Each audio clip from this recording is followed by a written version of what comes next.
Good evening आप सभी को। और सब बढ़िया आप लोग। आज हमारा फिजिक्स का एक नया अध्याय चलेगा जिसका नाम है तरलों के यांत्रिक गुण। क्या नाम है? अध्याय 10। ठीक है, अध्याय 10 तरलों के यांत्रिक गुण। तरलों के यांत्रिक गुण। ठीक है, अध्याय 10 तरलों के यांत्रिक गुण, मैकेनिकल प्रॉपर्टीज ऑफ फ्लूइड्स। ठीक है, मैकेनिकल प्रॉपर्टीज ऑफ फ्लूइड्स। हम फ्लूइड्स के बारे में पढ़ेंगे। ठीक है, तरल के बारे में। सबसे तरल को इंग्लिश में कहते हैं फ्लूइड्स। ठीक है, तो सबसे पहले आप सभी को फ्लूइड्स क्या है, तरल क्या है, ये जानना बहुत जरूरी है। ठीक है सानिया, फ्लूइड्स क्या है बेटा, आपको पता है? नाम सुना है आपने? इधर प्रिंसी, तरल क्या है, नाम सुने आपने? क्या होता है बताइए। सभी लोग ऊपर देखिए, नीचे क्या देख रहे हैं आप लोग?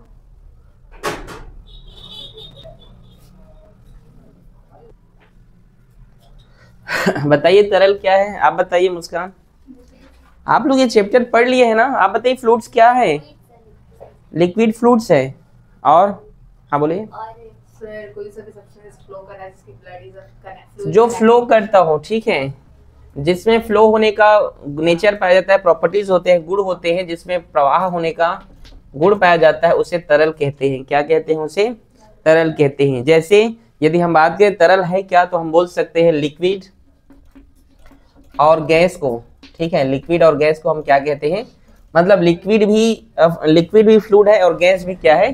फ्लूइड है। मतलब जिसमें क्या होता है, जो फ्लो होता है, जो क्या होता है, जो फ्लो होता है, उसे हम क्या कहते हैं? जिसे हम तरल कहते हैं, फ्लूइड्स कहते हैं। दूसरी प्रॉपर्टीज आप बड़े ध्यान समझेंगे। जो फ्लूइड्स होता है, इसका खुद का कोई आकृति आकार नहीं होता है, खुद की कोई शेप साइज नहीं होता है। इसको आप किसी भी पात्र में यदि आप डाल देते हैं तो उस आकृति का वह हो जाता है। जैसे आप जानते हैं, यदि हम सिलिंड्रिकल शेप में डालें लिक्विड को तो उस शेप में हो जाता है, स्फेरिकल में डालें तो उसमें हो जाता है। तो आपको समझ आया तरल क्या है? बताइए, आपको समझ में आया इधर? ठीक है आया सभी को? जिसमें प्रवाह का गुण होता है तरल उसे कहते हैं, जिसमें प्रवाह का गुण होता है तथा जिसकी स्वयं की अपनी कोई आकृति नहीं होती है, तरल कहलाता है। समझ में आ रहा है? और जिसे आप किसी भी पात्र में आप डाल दें, उस पात्र में वह क्या हो जाता है? ढल जाता है। ठीक है, आ रहा है समझ में? उसका आकार ले लेता है। तो तरल हमने देखा यहाँ पे द्रव होता है और गैस होता है। यदि हम इस द्रव की हम बात करें तो इसको हम दो रूप में पढ़ते हैं। इस द्रव को हम किस में पढ़ते हैं? दो रूप में। पहला होता है द्रव स्थितिकी। मोनिका समझ आ रहा है बेटा यहां तक? हाइड्रोस्टैटिक्स कहते हैं इंग्लिश में इसको। और ये होता है द्रव गतिकी। क्या होता है? इसको हाइड्रोडायनामिक कहा जाता है इंग्लिश में। ठीक है हाइड्रोस्टैटिक्स और हाइड्रोडायनामिक्स। देखिए फिर से बोल रहा हूँ, फ्लूइड्स क्या है? फ्लूइड्स जिसमें फ्लो होने का गुण पाया जाता है, जिसकी स्वयं का कोई शेप आकृति नहीं होता है, किसी भी पात्र में डालने पर उसकी आकृति को स्वीकार कर लेता है। ठीक है। दूसरी बात, द्रव की अगर हम बात करें तो दो प्रकार के होते हैं, द्रव स्थिति की और दूसरा होता है द्रव गति की। ये हाइड्रोस्टैटिक्स होता है इंग्लिश में, ये हाइड्रोडायनेमिक होता है। ठीक है, यहाँ पर यदि हम बात करें तो जो द्रव स्थितिकी होता है, इसका क्या होता है? तो भौतिकी की एक ऐसी शाखा है, ये फिजिक्स के एक ऐसा ब्रांच है जिसके अंतर्गत हम क्या करते हैं? स्थिर द्रव का अध्ययन करते हैं। इसका अध्ययन करते हैं? स्थिर द्रव का। ठीक है, उसे हम कहते हैं द्रव स्थितिकी। और द्रव गतिकी क्या है? जिसके अंदर हम क्या करते हैं? गतिशील द्रव का क्या करते हैं? अध्ययन करते हैं। और द्रव गतिकी कहलाता है, हाइड्रोडायनेमिक्स कहलाता है। समझ में आप सभी को यहाँ तक आया कि नहीं?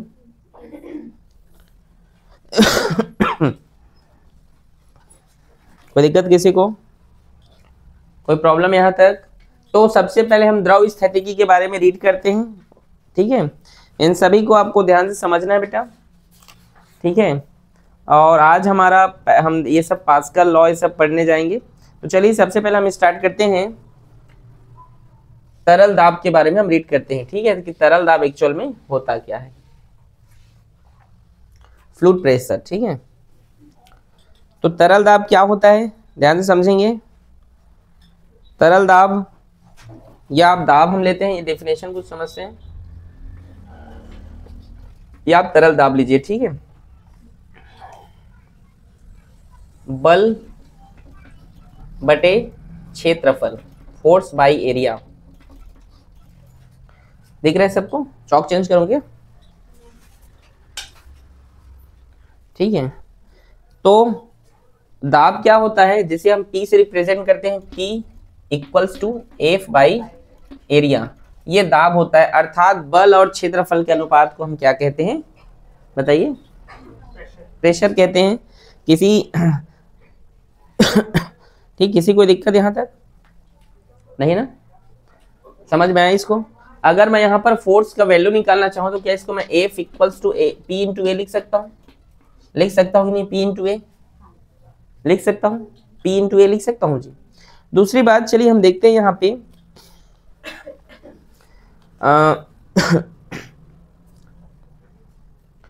तरल दाब क्या है? किसी तरल दाब प्रति एकांक क्षेत्रफल पर आरोपित बल को हम क्या कहते हैं? दाब कहते हैं। वही चीज है जैसे यहाँ पे लिखा, ठीक है, कि जैसे सबसे पहले हम दाब देखते हैं क्या होता है। दाब का डेफिनेशन अगर बोला जाए तो आप क्या बोल सकते हैं?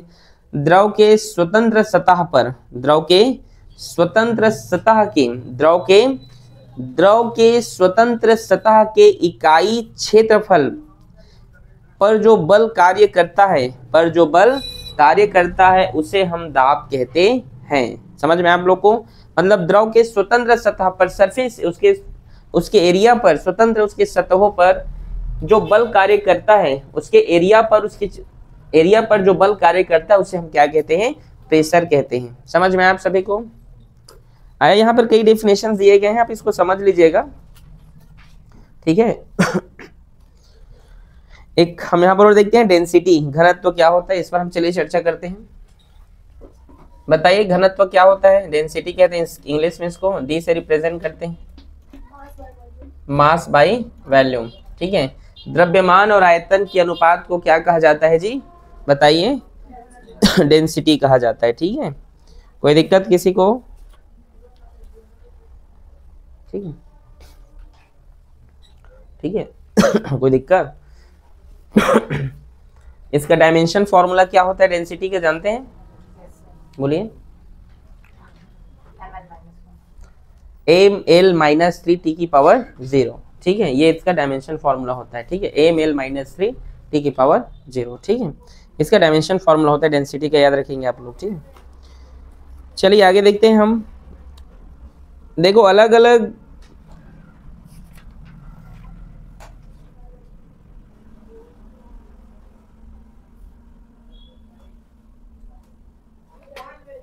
डेंसिटी पर यदि हम बात करें तो आप जानते हैं जिसकी डेंसिटी ज्यादा होती है, जैसे आप जानते हैं पानी और हवा, पानी और हवा में किसकी डेंसिटी ज्यादा होती है? कोई बता सकते हैं?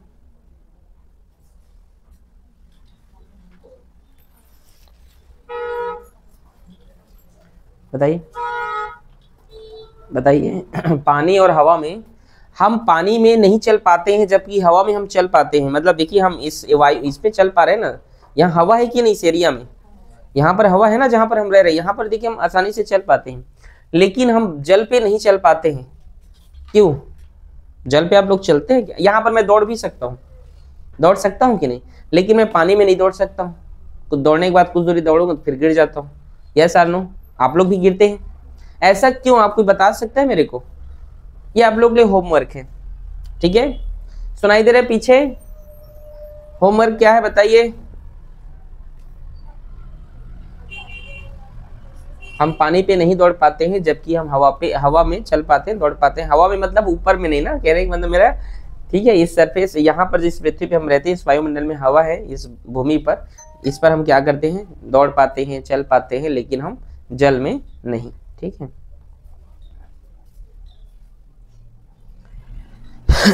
आगे देखिए,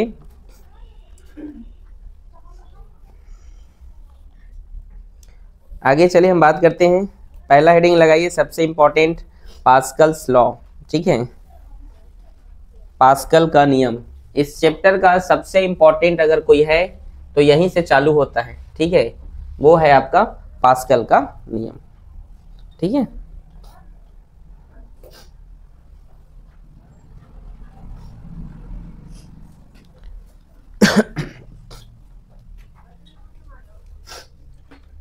पास्कल का नियम,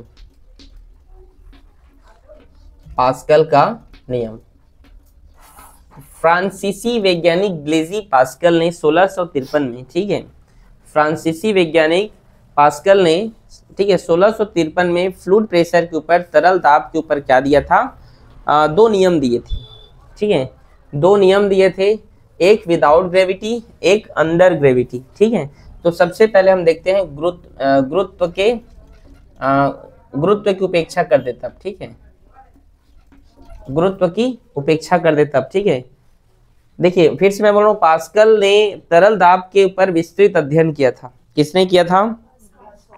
पास्कल ने, ठीक है। और उन्होंने जो है दो नियम दिए थे, एक विदाउट ग्रेविटी, एक अंडर ग्रेविटी। कहने का मतलब है एक गुरुत्व की उपेक्षा करके, ठीक है, गुरुत्व की उपेक्षा करके, और दूसरा गुरुत्व के अधीन। तो सबसे पहले इसको हम बनाते हैं गुरुत्व की उपेक्षा करके, ठीक है। सबसे पहले पास्कल, कुछ पूछना है क्या आप लोगों को? समझ आ रहा है कि मैं क्या कह रहा हूँ? पास्कल एक नियम है जो इस तरल दाब के ऊपर एक नियम दिया था। उन्होंने दो नियम दिए थे। पहला नियम उन्होंने ग्रेविटी ना होने पर दिया और दूसरा ग्रेविटी के साथ दिया, ठीक है। कोई दिक्कत किसी को यहाँ तक? चलिए देखते हैं, स्टार्ट करते हैं। सबसे पहले यहाँ पर हम एक चित्र बनाते हैं, आप देख सकते हैं ये लिक्विड है, ये क्या है, ये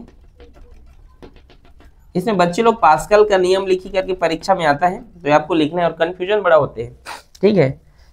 यहाँ पर उन्होंने एक बेलन की कल्पना किया, किसका? और ये जो बेलन है ये तरल से ही बना हुआ है, अर्थात द्रव का ही बेलन है। ये जो सिलेंडर आप यहाँ पे देख रहे हैं इसकी कल्पना किया गया था।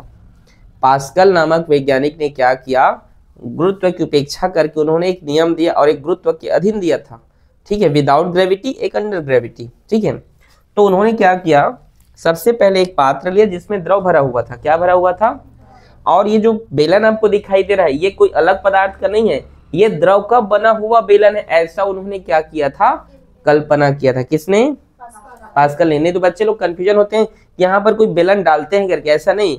आप लोग सही कॉन्सेप्ट पढ़िए, बड़ा कंफ्यूजन हो जाते हैं। नहीं समझ मैंने क्या कहा? समझ आया आप लोगों को? यहाँ पर इसका जो अनुप्रस्थ काट का क्षेत्रफल है, मतलब इसका जो एरिया है, क्षेत्रफल है, वो सभी जगह समान है।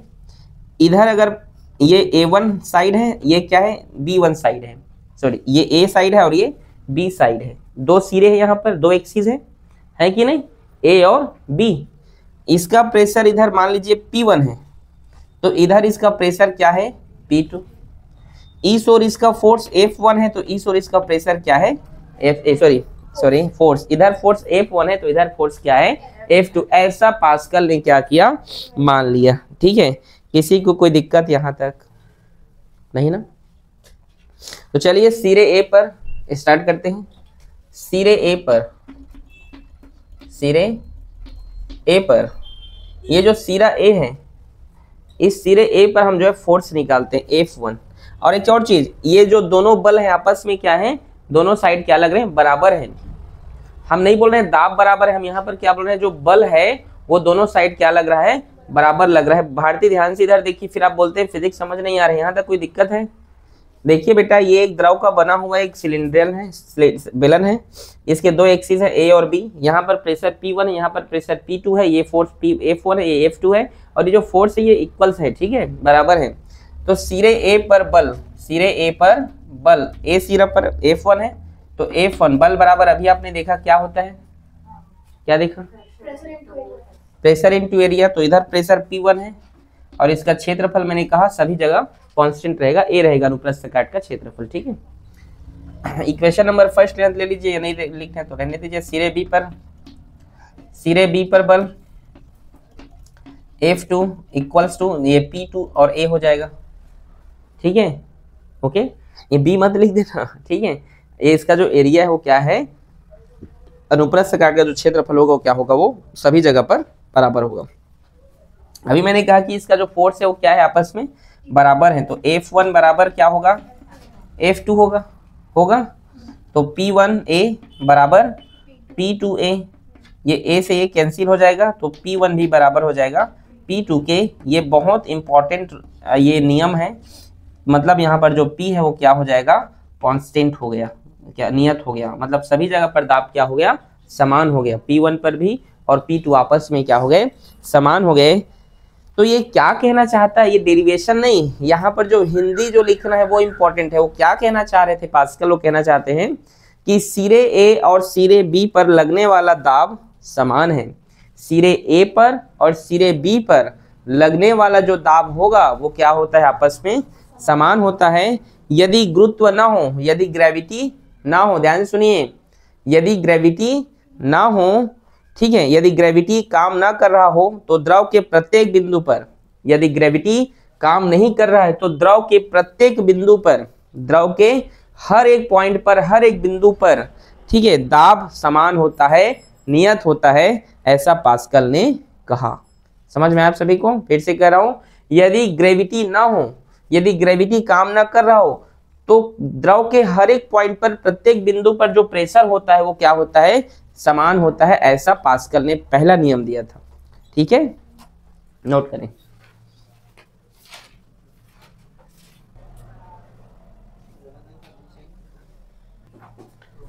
दूसरा है तरल दाब के ऊपर पास्कल का दूसरा नियम। ठीक है, पास्कल का नियम हम देख रहे हैं, पहला तो हो गया, दूसरा नियम है गुरुत्व के अधीन। ठीक है, अभी पहला हमने क्या देखे, विदाउट ग्रेविटी, ये अंडर ग्रेविटी। ठीक है, गुरुत्व के अधीन। वही चलिए देख लेते हैं हम। यहाँ पर एक पात्र देखते हैं, आप देख सकते हैं, ये पात्र है, ये इसमें द्रव भरा हुआ है, आप देख सकते हैं इस प्रकार से। क्या है, इसमें द्रव है भाई, और इस लिक्विड में आप लोग बड़े ध्यान से समझा करें। ठीक है, अब इसमें हम क्या करते हैं, एक बेलन की कल्पना करते हैं। किसका बना हुआ बेलन, और द्रव का ही बना हुआ, लेकिन हम उसको वर्टिकल इस प्रकार से देखते हैं। ठीक है, ये ठीक है, ये वर्टिकली। ओके, कोई दिक्कत किसी को? इसके ऊपर में जो फोर्स लग रहा है हम F1 मानते हैं। ये इस ओर लग रहा है फोर्स, तरल है, पानी है, तो F1 फोर्स लग रहा है नीचे की ओर, और ये इसको F2 फोर्स जो है इसके ऊपर की ओर लग रहा है, क्योंकि पानी के अंदर है तो ऊपर भी इस प्रकार से इसमें प्रेशर लग रहा है। और इसका जो बेलन का जो भार है वो क्या नीचे की ओर लगता है, जो है mg। ठीक है, यहाँ पे लिख सकते हैं आप, मैं नीचे में लिख दिया, फिर से बता रहा हूँ। देखिए इस कंटेनर में, इस पात्र में बेलन रखा हुआ है, द्रव का भरा हुआ, तो इसका जो फोर्स है F1, वो उसको ऐसे फोर्स कर रहा है, उसको ऐसे दबा के रखा है नीचे की ओर, और F2 जो फोर्स है वो भी क्या कर रहे हैं, उसको ऊपर अंदर की ओर उसको दबा रहे हैं। दोनों एक दूसरे को क्या कर रहे हैं, फोर्स लगा रहे हैं। ठीक है, मतलब ये ऊपर की ओर कर रहा है और ये अंदर की ओर लग रहा है, ये बल, और ये बल उसके ऊपर की ओर। जैसे इसको आपको समझना है तो आर्किमिडीज नाम सुना है आप लोगों ने? किसने सुना है? मैंने एक बुक दिया था आप लोग को, साइंटिस्ट वाला एक बुक था जिसमें मैंने आर्किमिडीज का थ्योरी उसमें लिखा था, आपने पढ़ा उसको? पढ़े ना?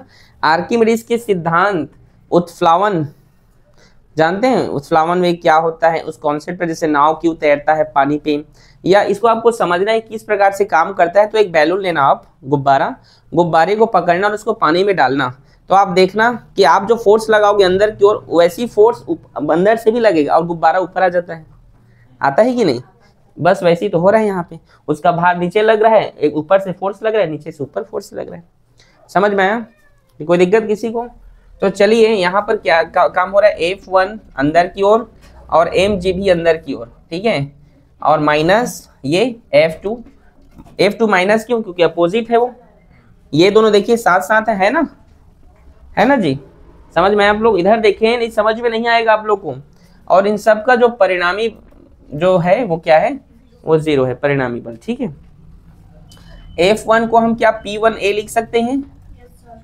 लिख सकते हैं, फोर्स बराबर P क्षेत्रफल, दाब इनटू एरिया होता है ना, क्षेत्रफल होता है ना, और प्लस M को हम क्या लिख सकते हैं, D भी लिख सकते हैं, DVG माइनस F2 को P2A इक्वल्स टू 0। ये समझ आए DVG कैसे लिखे?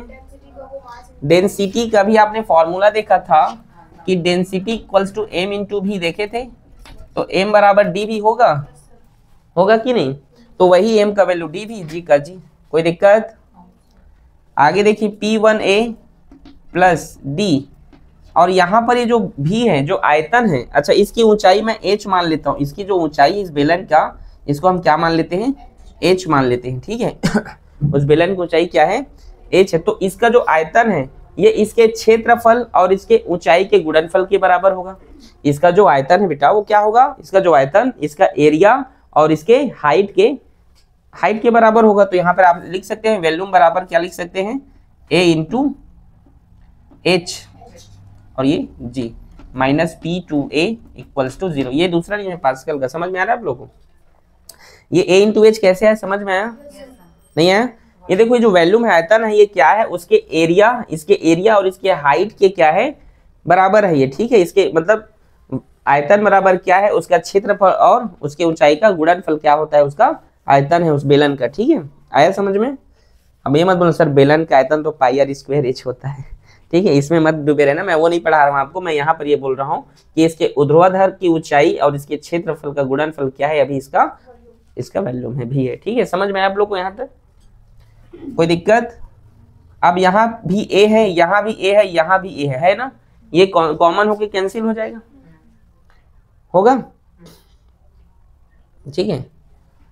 आगे देखिए तो यहाँ क्या बचा, P1 प्लस DHG, या इसको DGH लिख लीजिए, DGH minus P2 equals to 0, ठीक है। आया समझ में।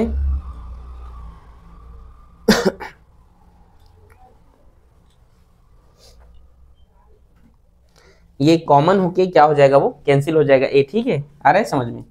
तो आगे देखिए, आगे चलिए हम देखते हैं, यहाँ पे ये जो P2 है ये उधर जाएगा 0 की उस ओर, तो ये माइनस से प्लस हो जाएगा, ये माइनस P2 उधर जाएगा तो प्लस P2 होगा, तो प्लस P2, ये P1 उधर जाएगा तो माइनस P1 होगा, और ये DG अपनी जगह पर है, DGH, ठीक है। और ये अंतर है, दबांतर, ठीक है, आपने केमिस्ट्री में पढ़ा होगा, P2 माइनस P1 को आप P लिखते हैं, ठीक, एंथैल्पी एंड एंट्रोपी ऐसे किसी में पढ़ा होगा।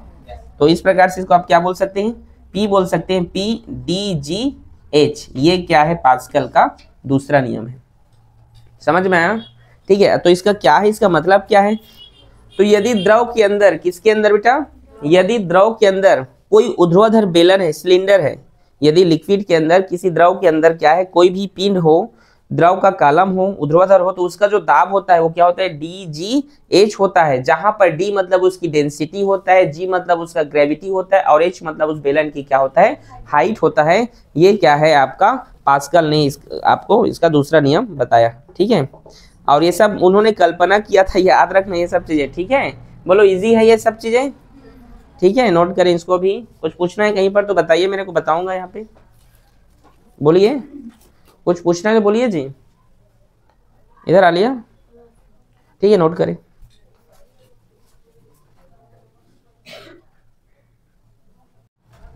आगे हम देखते हैं पास्कल के अनुप्रयोग, ठीक है।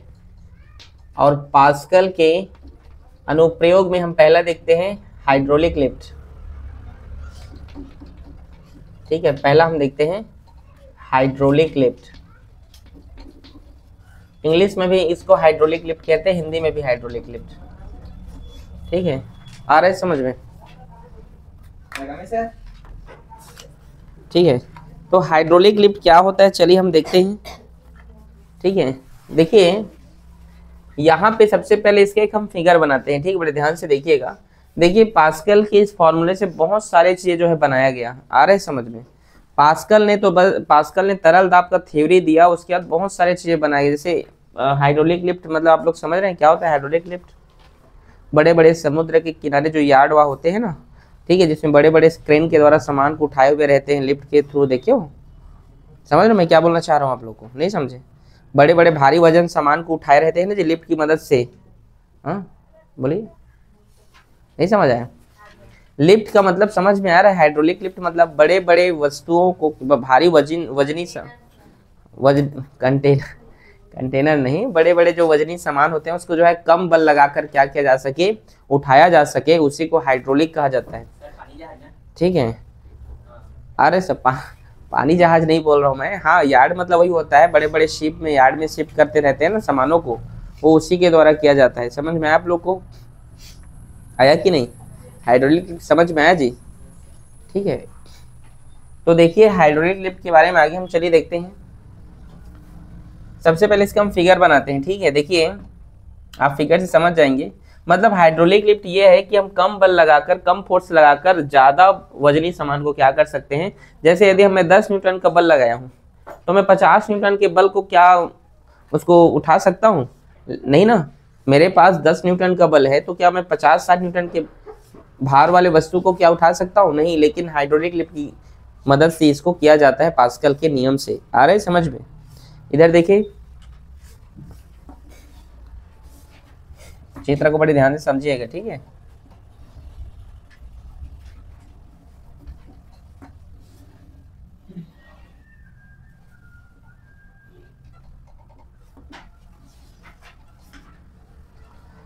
ये एक सिरा है ए, ये दूसरा सिरा है बी।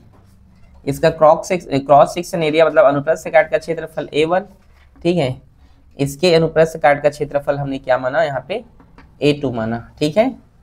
अब इसमें क्या है? एक लिक्विड भरा हुआ है। कैसा लिक्विड भरा हुआ है? इसमें लिक्विड ऑयल भरा रहता है। इसमें क्या भरा रहता है? ऑयल। ये सब हाइड्रोलिक आपने और ट्रैक्टरों में भी देखा होगा, कई बड़े बड़े गाड़ियों में रहते हैं, हाइड्रोलिक रहते हैं ना, जिससे सामानों को उठाया जाता है, देखे हो ना, उसमें इस प्रकार का ऑयल भरा हुआ रहता है। ये ऑयल है, ये पानी मत समझ लेना इसको, ठीक है। नॉर्मल वाटर ऑयल नहीं, ये ऑयल होता है, ठीक है। अब इस ऑयल में हमने क्या किया, यहाँ पर एक फोर्स लगाया जाता है, ठीक है।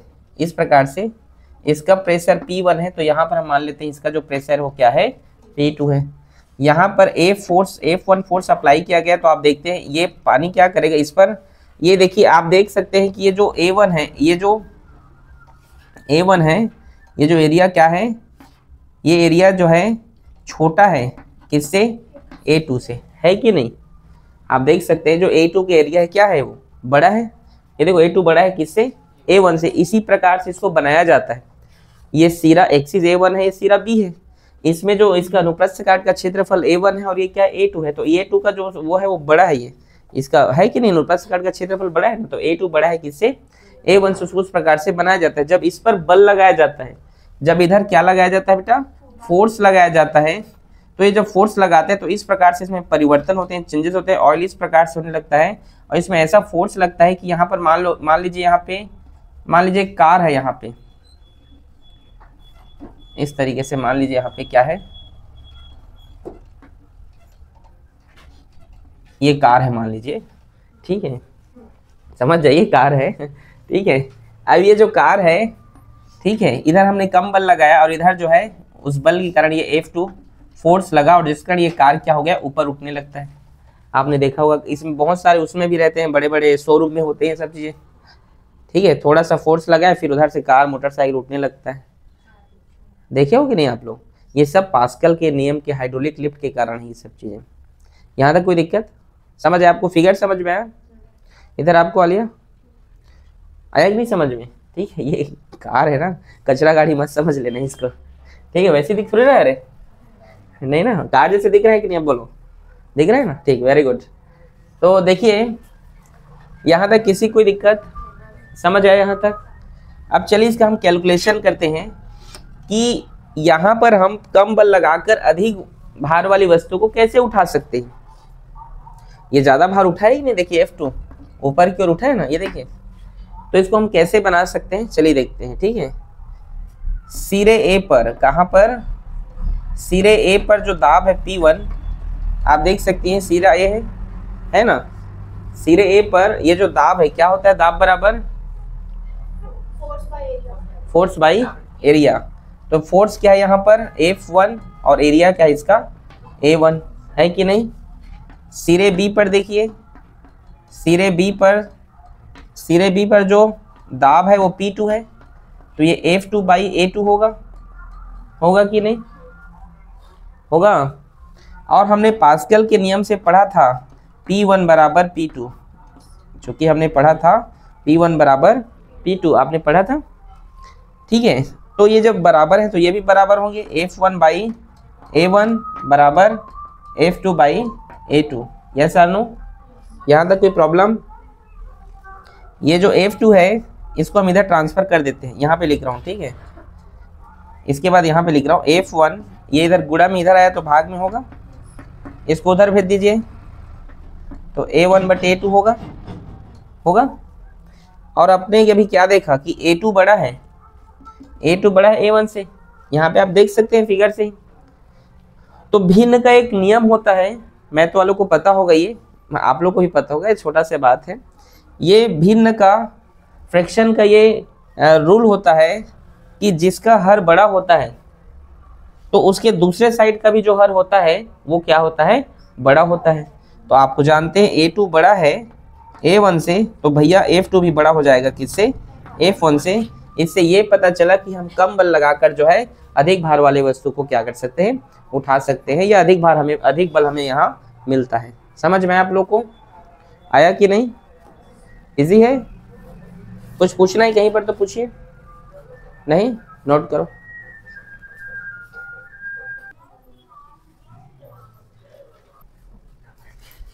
आगे हम देखते हैं यहाँ पे द्रव चलित ब्रेक, हाइड्रोलिक ब्रेक। ये भी वैसे ही होता है द्रव चलित ब्रेक, इसका दूसरा उपयोग है, समझिए आप। द्रव चलित ब्रेक, हाइड्रोलिक ब्रेक कहते हैं इसको। जैसे ये बड़े बड़े जो गाड़ियां होती हैं, ठीक है, जैसे ट्रक ले लीजिए, ठीक है, ट्रक ले लीजिए आप, मोटर गाड़ी लीजिए आप, बड़ी बड़ी जो भारी वाहन वाले जो गाड़ी होते हैं ना, उसको बहुत वजनी होते हैं लोग, तो उनको सरलता से रोकने के लिए हाइड्रोलिक ब्रेक का उपयोग किया जाता है। ठीक है ना। हाइड्रोलिक ब्रेक क्या है, तो एक इस प्रकार के उसके जो चक्कों में ना इस प्रकार से एक पिस्टन लगा दिए जाते हैं, ठीक है, जिससे कम ब्रेक अप्लाई करके कम बल लगा के हम भारी वाहनों को क्या कर सकते हैं, रोक सकते हैं। उसको कहा जाता है द्रव चलित ब्रेक। समझ में? जैसे ट्रक में होते हैं, किसमें होते हैं, ट्रक में। चलिए अगला लिखिए वायुमंडल, एटमॉस्फेयर। आप जानते हैं वायुमंडल क्या होता है? वायुमंडल जानते हैं? वायुमंडल और वायुमंडलीय दाब, ठीक है, वायुमंडल तथा वायुमंडलीय दाब। देखिए हमारे पृथ्वी के चारों ओर का वह क्षेत्र, मतलब आप बोल सकते हैं 300 किलोमीटर के एरिया ऊर्ध्वाधर, ठीक है, आ रहे समझ में? पृथ्वी के चारों ओर 300 किलोमीटर से अधिक ऊंचाई तक, ठीक है, मान लीजिए ये हमारी पृथ्वी है, तो पृथ्वी से 300 किलोमीटर तक की ऊंचाई को हम क्या कहते हैं, एटमॉस्फेयर या वायुमंडल कहा जाता है। ठीक है, आप जानते हैं हमारे वायुमंडल में क्या क्या पाया जाता है? नाइट्रोजन पाए जाते हैं, ऑक्सीजन पाए जाते हैं, कार्बन डाइऑक्साइड पाए जाते हैं, बहुत सारे गैसेस होते हैं, हम सबको पता है, जिसमें से नाइट्रोजन 78%, ऑक्सीजन 20%। इस प्रकार से कार्बन डाइऑक्साइड का कितना होता है, बोलो? Very good. ठीक है, तो इस प्रकार से जो है आप लोग जो है आप लोग को पता होगा ये क्या है, वायुमंडल है। ठीक है, ये वायुमंडलीय दाब क्या होता है? जैसे अभी आपने पढ़ा कि जो द्रव होते हैं, जैसे मान लीजिए ये कोई व्यक्ति है, मान लीजिए, ठीक है, ये एक ह्यूमन है, ठीक है, इस ह्यूमन पर क्या हुआ, हंस रहे हैं आप लोग? अच्छा नहीं बना है आदमी, और कैसे बनेगा? ठीक है, चलिए देखिए, तो देखिए इस व्यक्ति पर क्या है, वायुमंडल का, वायु का एक स्तंभ, एक बेलन का क्या इस पर फोर्स लगे। जैसे आपने पढ़ा द्रव में द्रव का फोर्स लगता है बेलन का, पढ़े हो ना? तो इस पर जो है क्या है, वायुमंडल का एक जो बेलन का क्या है, जैसे अभी आपने द्रव में पढ़ा था पास्कल में कि द्रव का जो बेलन है उसको हमने कल्पना किया, तो मान लेते हैं कि इस पर जो है वायुमंडल के बेलन का जो है लोड इस पर क्या है, इस पर पड़ रहा है। ठीक है, वो बेलन जो है इस पर आरोपित हो रहा है वह। आप जानते हैं हम यहाँ इस वायुमंडल पे रहते हैं, और ठीक है, तो वायुमंडल का क्या लगता है, हम लोगों पर हम लोग पर जो बल है आरोपित होता है हम लोगों पर, इसीलिए हम यहाँ पर सही तरीके से क्या करते हैं, रहते हैं। आ रहा है समझ में आप लोग को? आप जैसे जैसे पहाड़ की ऊंचाई पर चढ़ते रहते हैं तो आप जानते हैं वायुमंडल के दाब का क्या होता है, मान जो है कम होने लगता है, और हमारे नाक से, ठीक है, कान से, ठीक है, ब्लड आने लगते हैं। अब ये सब आप जानते हैं, बड़े बड़े जो लोग पहाड़ पे चढ़ते हैं रहते हैं ना, तो वायुमंडल का प्रेशर, ऑक्सीजन का लेवल कम होने के कारण इन सब की घटनाएं होती रहती हैं। ठीक है, समझ में आप लोग को आ रहे हैं? तो चलिए यहाँ पर हम देखते हैं टोरिसेली का प्रयोग। वायुमंडल संबंधी एक वैज्ञानिक थे जिसका नाम था टोरिसेली। ठीक है, टोरिसेली का प्रयोग, टोरिसेली ने इसका प्रयोग किया। कैसे प्रयोग किया तो चलिए देखते हैं। उन्होंने एक पात्र लिया इस तरीके से, और इस पात्र में उन्होंने क्या किया, क्या भर दिया बताइए? पारा, मरकरी। क्या भर दिया इसमें? मरकरी। ठीक है, और उन्होंने एक टेस्ट ट्यूब लिया, परख नली लिया। ठीक है, ये परख नली लिया, और इस परख नली में भी उन्होंने क्या कर दिया? मरकरी को भर दिया। ठीक है, फिर अपने अंगूठे की सहायता से उसको दबा के, ध्यान समझना, ठीक है, प्रयोग को, फिर अपने अंगूठे से उसको परख नली को दबा के उसको पकड़े और इस पर इस तरीके से उलट दिया। ध्यान समझिए मैं क्या बोल रहा हूं, पीछे गर्ल्स। टोरिसेली ने क्या किया, इस परख नली को इस तरीके से पकड़ा, हाथ में दबाया एक सिरे को, और उसको पकड़ा और उसको उल्टा उलट दिया इस पर। तो क्या सिचुएशन बनेगा आप देख सकते हैं, वो सिचुएशन कुछ इस तरीके से बनेगा। ये तो पारा है, इसको उलट दिया,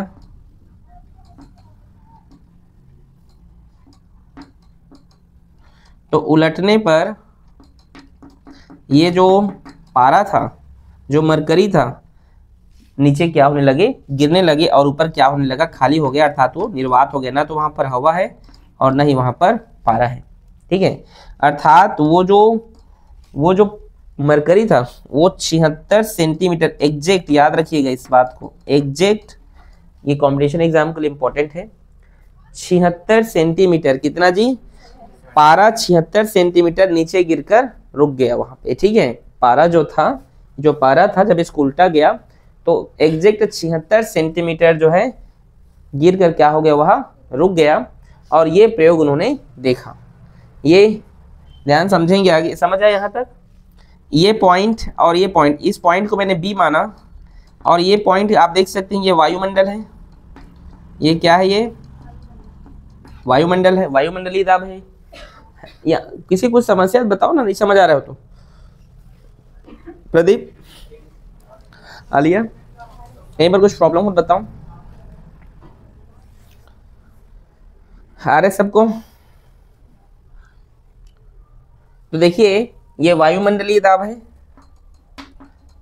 ए पॉइंट हमने, और ये जो बी पॉइंट है ये 76 सेंटीमीटर पारे का कॉलम का दाब है।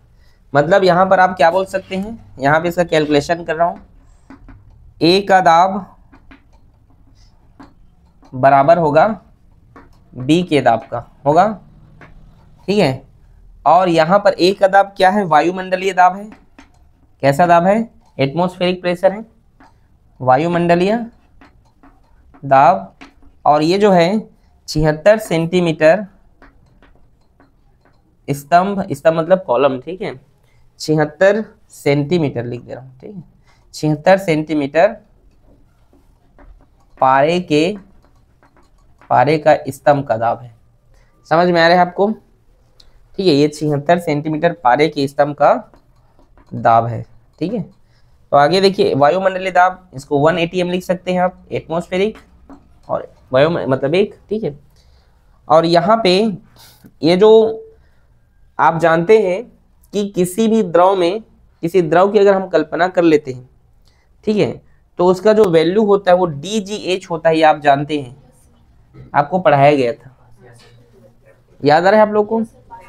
आप जानते हैं किसी भी स्तंभ का ये जो दाब होता है उसे हम DGH कहते हैं, जहां D मतलब उसकी डेंसिटी, G मतलब उसकी ग्रेविटी, H मतलब उसकी हाइट। तो इसकी जो डेंसिटी होती है किसी भी पारे का जो डेंसिटी होता है वो क्या होता है? 13.6 गुणा 10 की घात 3 होता है। ठीक है, आ रहे समझ में? ठीक है, जो डेंसिटी होता है वो क्या होता है?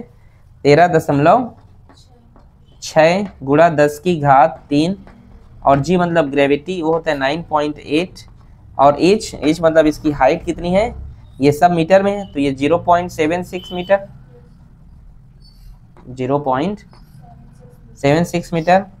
और इसको जब आप सॉल्व करते हैं तो 1 ATM बराबर, आप जो है इसको गुणा भाग कर लीजिएगा, ठीक है, आराम से कैलकुलेटर में घर में बैठ के कर लेना। इसका जो एग्जैक्ट जो वैल्यू निकल कर आता है वो आता है 1.013 मल्टीप्लाई 10⁵ पास्कल। समझ में आया? 1.013 मल्टीप्लाई 10⁵ पास्कल, ठीक है। ये क्या है? टेरोसिली का एक प्रयोग है। ये जो है बहुत ही इंपॉर्टेंट है कॉम्पिटिशन एग्जाम से लेकर, ठीक है। आ रहे समझ में आप लोग को? ये टोरिसिली का क्या है? ये प्रयोग है, ठीक है। वायुमंडल की जो ऊंचाई, जो हमने यहाँ पर ऊंचाई के लिए जो वैल्यू दिया, ठीक है, ठीक है, यहाँ पे बता रहा हूँ, मैंने कहा कि 300 किलोमीटर तक को हम क्या कहते हैं? वायुमंडल कहते हैं। लेकिन वो वायुमंडल जहां तक जो है अलग अलग, जैसे हम पृथ्वी से ऊपर जाते हैं तो हमारा टेम्परेचर में परिवर्तन होते जाता है। इधर देखिए ताप बदलते जाता है, आप सबको पता है। यहाँ पर ताप, समतापीय मंडल, आयन मंडल सब जानते हैं आप लोग, क्षोभ मंडल। मतलब जैसे जैसे हम लोग ऊपर जाते रहते हैं तो जो टेम्परेचर होता है वो बदलते रहता है। आपको नहीं पता है कि जैसे आप और ऊपर जाएंगे फ्रीजिंग हो जाते हैं। आ रहे समझ में? ठीक है। तो अलग अलग, अब ये मत सोचना सर जो स्पेस वाले जाते हैं हम लोग कैसे जाते हैं, सबका एक अपना अपना वो है। इसलिए आप एक चीज़ नोटिस करना, जो एरोप्लेन होता है एक निश्चित एरिया पर उड़ता है। हेलीकॉप्टर, एरोप्लेन, ये नहीं कि जो है वो बहुत ऊपर में जाके उड़ रहा है, ऐसे थोड़ी होता है। एक रूट में उड़ते रहते हैं हम लोग, ठीक है जी। तो ये जो वैल्यू निकल कर आया HDG, ठीक है, DGH बोल दीजिए, ठीक है। यदि हम यहाँ से हाइट निकालना चाहें तो H = P बाई ये DG होगा फॉर्मूला में, समझ आ रहे हैं? तो इसका जो वैल्यू रखा गया, तो इसका जो आंसर निकल कर आया वो था H = 8 किलोमीटर, ठीक है।